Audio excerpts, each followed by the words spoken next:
Hello everyone, this is StrawberryShorty here with a list of DS games to grab before the eShop closes. So for people who aren't aware, I've been basically homeless for over 7 months and still kinda am.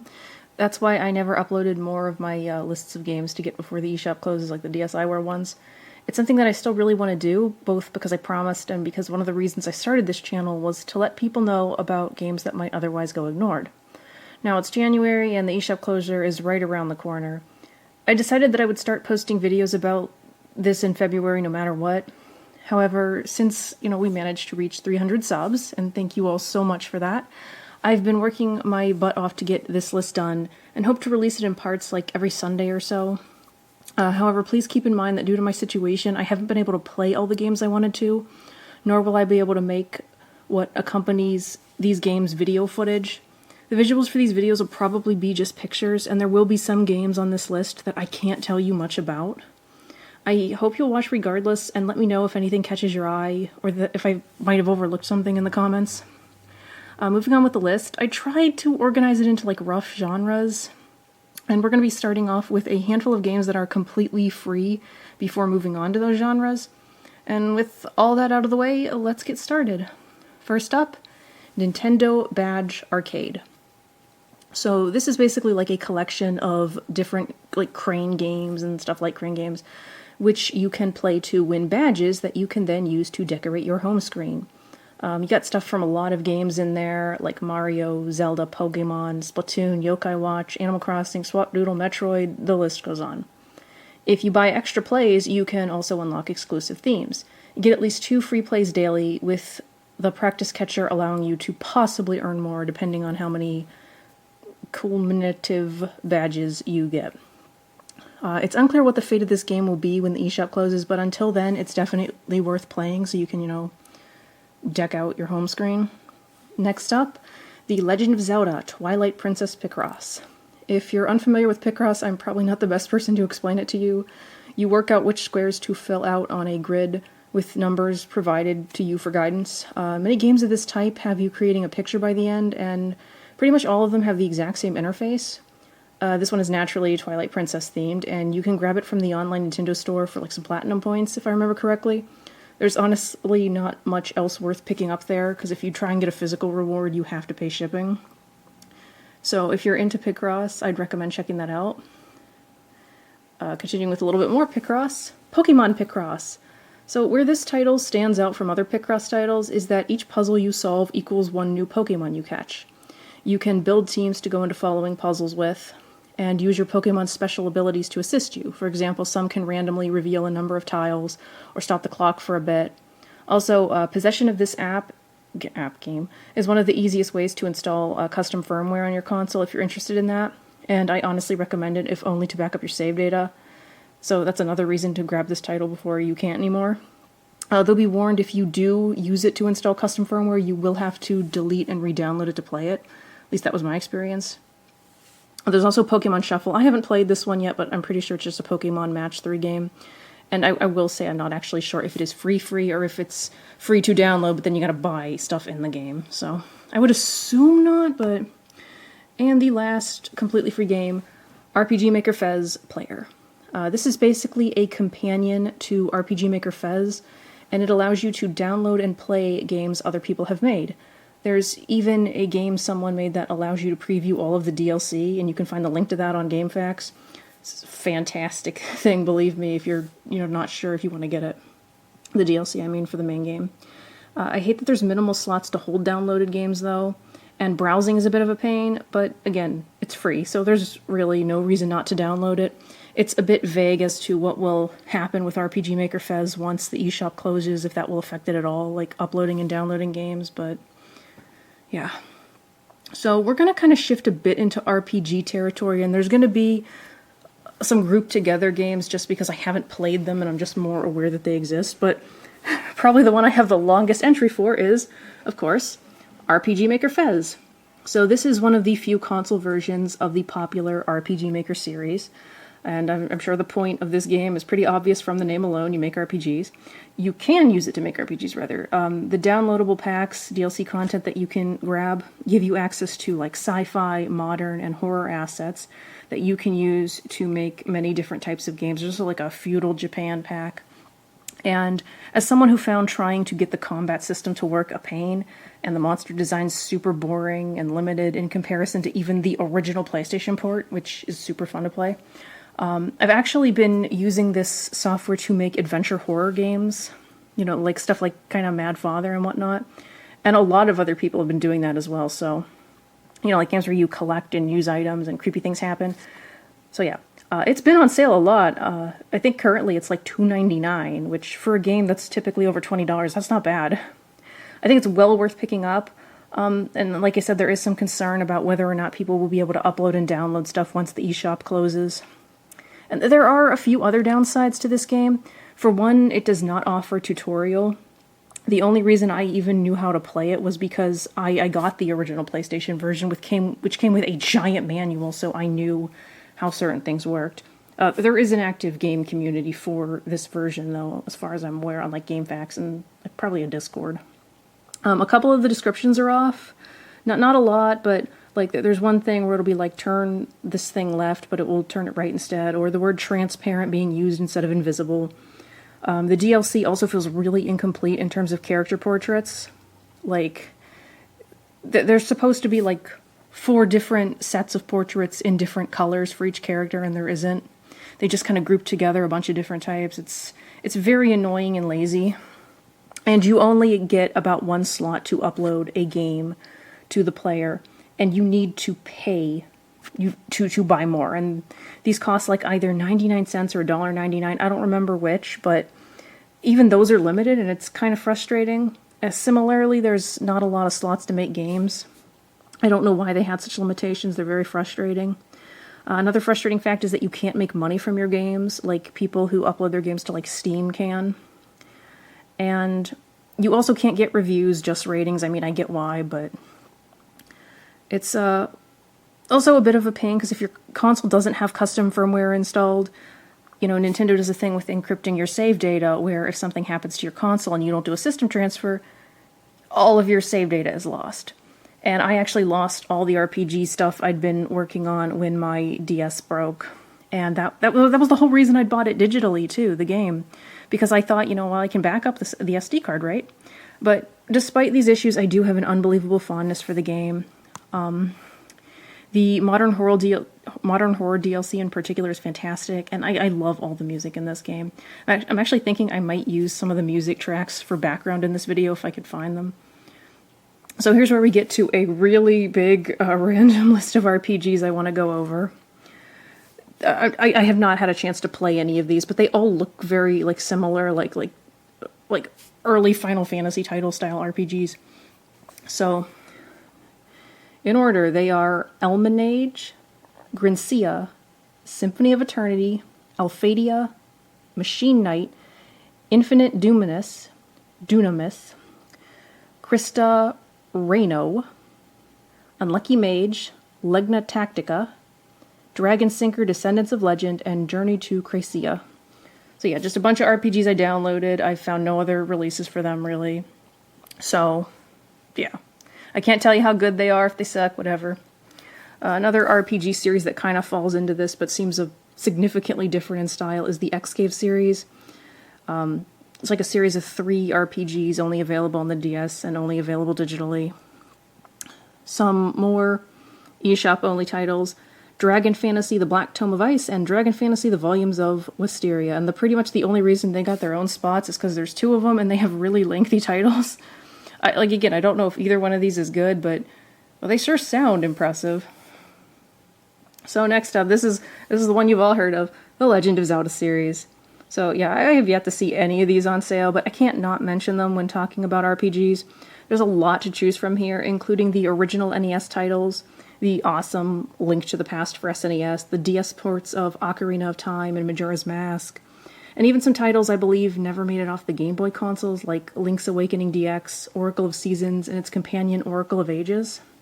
I think there's also Triforce Heroes, but you might be able to get that physically for pretty cheap. Next up, we have a couple more games I haven't played, unfortunately. Quest of Dungeons, which, you pick a class and you make your way through a randomly generated dungeon. It doesn't really seem like there's any kind of story. Also, 3D Retro Dungeon Puzzle Challenge. And I mean, if the icon alone does not make you insanely curious to know what the frick this game is about, nothing will. It's got very old school kind of graphics, and I'm mostly just super curious about it. Next up, we have the Dragon Quest series.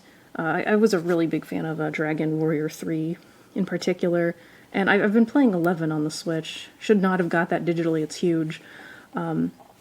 But I've heard nothing but good things about the DS versions, and I believe the physical copies typically go for a lot of money. And it's really frustrating for me because I know I have at least one of the DS titles, but I don't know which one, and because of my living situation, like, all of my games are in storage, so I don't know what to buy off the eShop. Also going to throw out Anonymous Notes, episodes 1 through 4. So these are 4 separate DSiWare titles. There's an RPG called From the Abyss. I've never played it, but these little DSiWare episodes are apparently connected to it. That's all I can tell you, but I felt like I had to mention it. Otherwise, they'd kind of get ignored. Next, we have Swords and Darkness, another RPG that I unfortunately have not had a time to play. I hate that I have to keep saying that, but it has a really unique art style compared to the other RPGs I've talked about. Next up, another big name series, the Shin Megami Tensei series. It's another well-known one, generally involving a group of people who make contracts with demons or Persona and fight bad guys. Soul Hackers for the DS was mostly forgettable for me. I personally hated Shin Megami Tensei 4 and its sequel Apocalypse, also for DS, but a lot of other people liked them, so I figured I'd mention them. And while I haven't gotten a chance to play either of the Persona Q games, which feature characters from Persona 3, 4, and 5, I've also heard good things about them, and I believe the physical versions are getting expensive. I've also heard about some releases of the first game having messed up cartridges, so buying digitally just might be for the best. Then there is Devil Survivor Overclocked, which is one of my all-time favorite games, with timed events and multiple endings and just some great customization options for your demons and your characters. The sequel, Devil Survivor Record Breaker, isn't as good in my opinion, but it's similar enough in style to recommend. I believe both of these games have some form of DLC, but it wasn't something that really caught my notice when I played. But still, definitely recommend those two, especially Overclocked. I love it so much. I need to play that again. Next up, the Yokai Watch series. While we're talking about demons, I'm going to throw out this one. I've never really checked out any of these titles, but I do plan to grab them before the eShop closes. There are other titles that I've sadly never seen on sale, but I know at least one of them is ridiculously expensive if you try to buy the physical version. I think it might be the first one. It's the first or third, I'm not sure. But it basically seems like Pokemon with demons. Don't quote me on that, though. Next we have Attack of the Friday Monsters, a often forgot about game that is only available on the eShop. You play as a young Japanese, a young Japanese boy, because I wrote down notes to help me with this. Young Japanese boy in a small, country-looking town who wanders around battling with people via a card game, and no, it is not as bad as trying to play any of the Yu-Gi-Oh! Video games, except for the ones that don't involve cards. I believe it's been compared to, rock, paper, scissors or something. I never got very far in it because I just stopped playing certain games, not because anything was wrong with it, but you can definitely see the charm early on. Next up, we have Moko Moko Friends. Take a clueless, magical girl and have her gather super cute creatures to battle monsters, and you basically have this game. I did play this one in the past. It's not super memorable, unfortunately, but physical copies do go for high prices these days, so if you love cute things or just RPGs basically no one's heard of, maybe check this out. Crimson Shroud. This is a game that I have heard of and I really want to get. I wish it would go on sale. It's $7.99. It's supposed to be a real gem of an RPG. I think it involves cards or old school Dungeons and Dragons type stuff. But this is one you will occasionally see on other people's lists. Next we have Langrisser Reincarnation Tensei. an RPG from the long-running Langrisser series. This one actually seems to only be available digitally and only for the DS for some reason. I've never played a Langrisser game. I have always wanted to.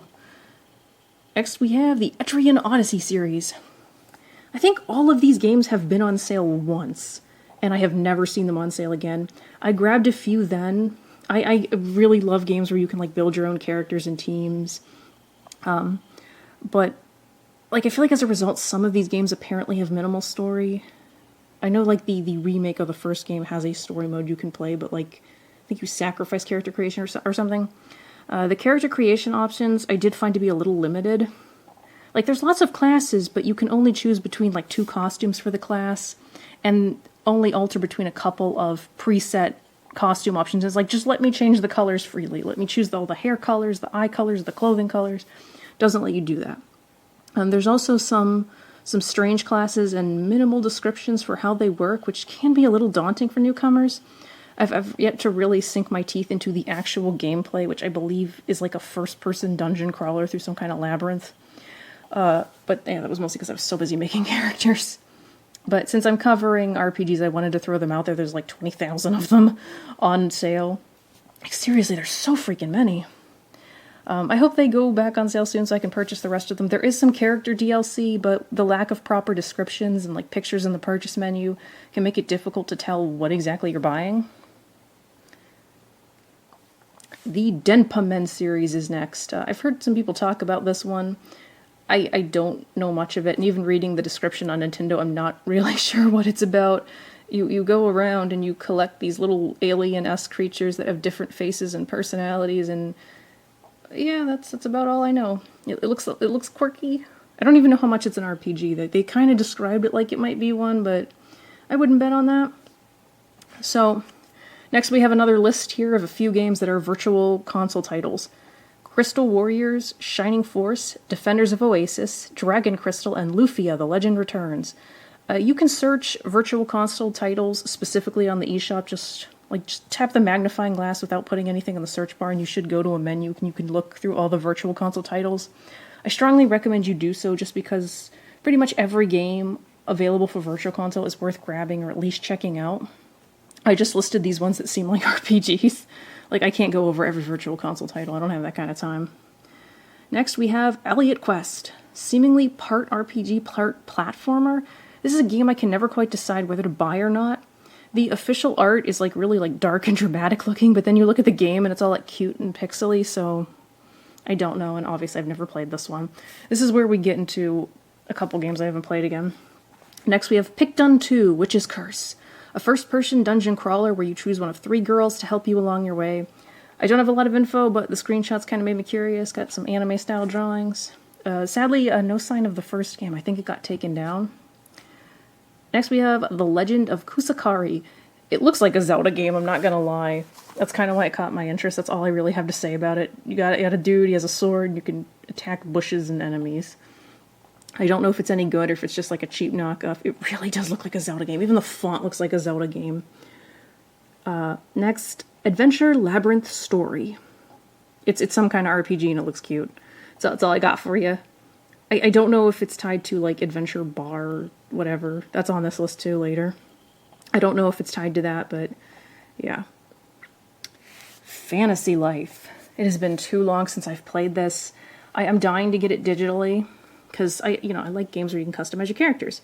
It is an RPG style game where you kind of mix with a sim game where you live in a town and you pick a class, but I believe there's like some unique ones. Like I think one is like a tailor, and then there's like a few like standard like mage and warrior type classes. Again, it's never on sale, and it's one of those games that's like $29.99. Very frustrating. Next up, Harvest Moon and the Story of Seasons series.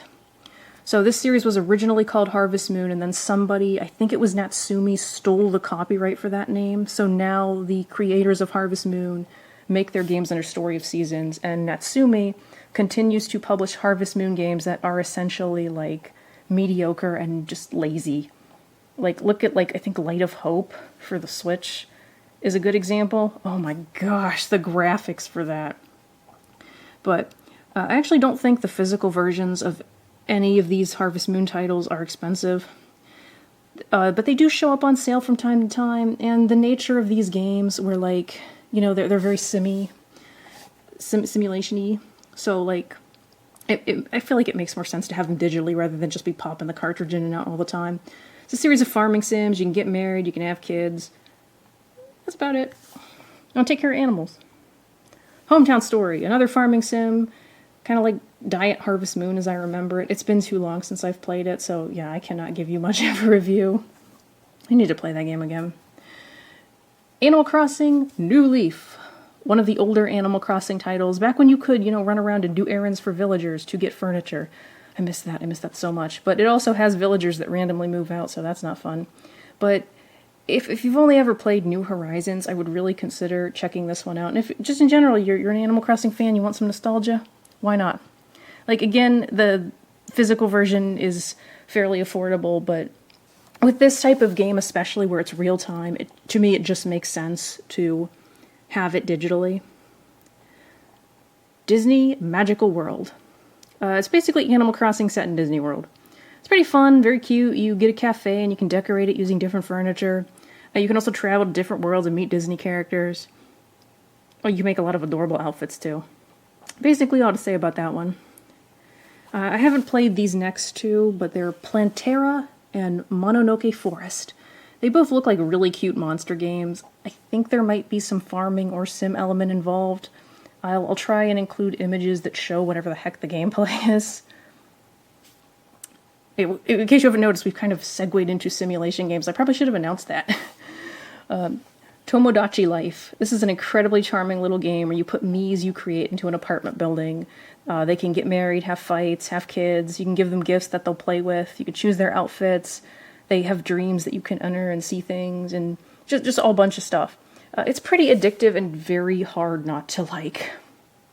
Finishing up the simulation category, we have I Love My Little Girl and I Love My Little Boy. So I'm not sure what to make of these two baby raising games. They look really similar to the My Baby series, and they're pretty expensive for digital games.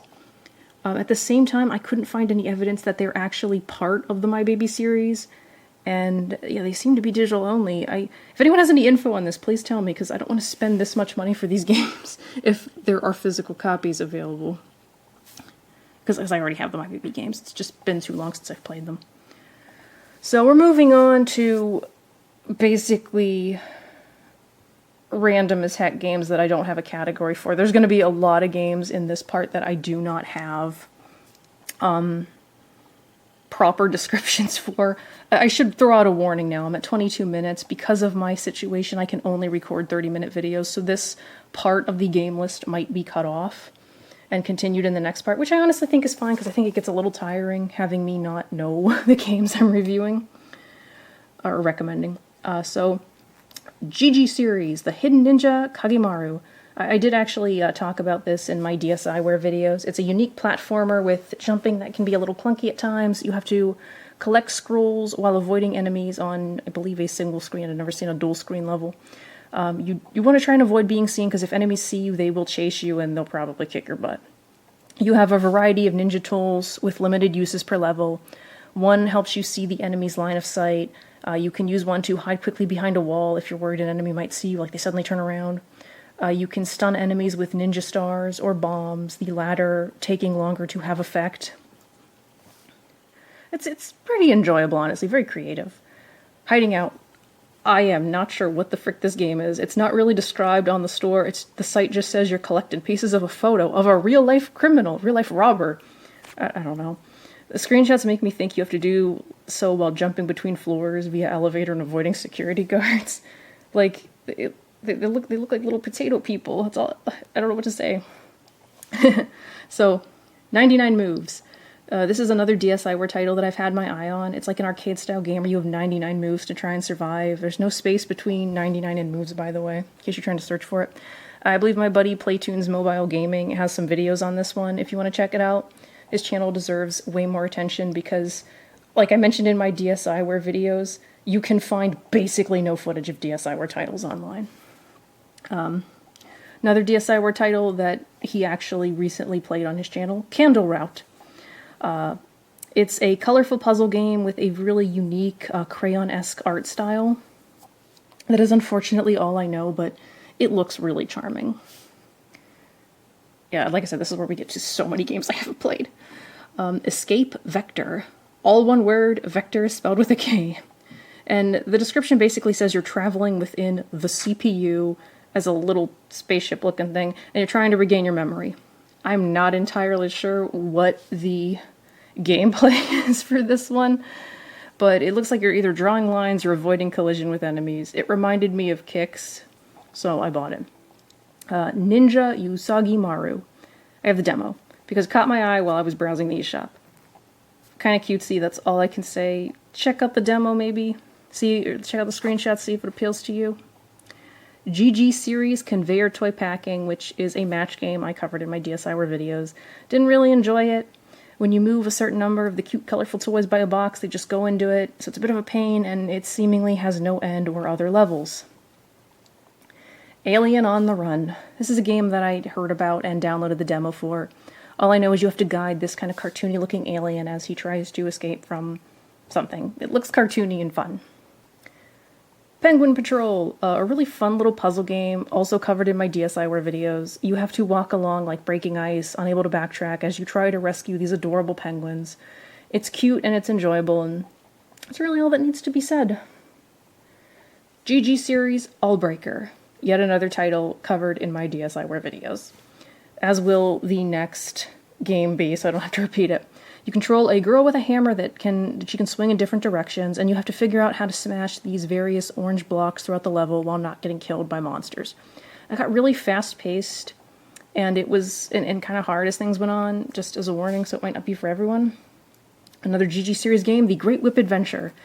And this time you play as a little Indiana Jones-esque dude with a whip who has to traverse levels filled with a variety of enemies.